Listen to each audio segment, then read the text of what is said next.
Saudara, akses jalan tol Bogor Ciawi Sukabumi atau Bocimi terganggu akibat longsor di Parungkuda Sukabumi. 1 unit alat berat telah dikerahkan untuk membuka jalan.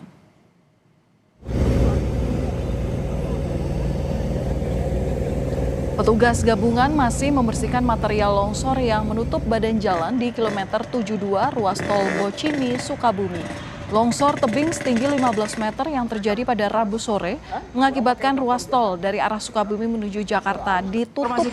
Kendaraan dialihkan lewat jalur arteri Cicurug melalui gerbang tol Cigombong. Longsor ini terjadi saat hujan deras. Mohon responnya.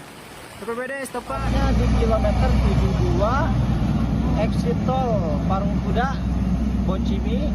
Saat ini arus lalin tidak bisa dilintasi oleh kendaraan dikarenakan terjadi material longsor yang menimbun ke jalan tol.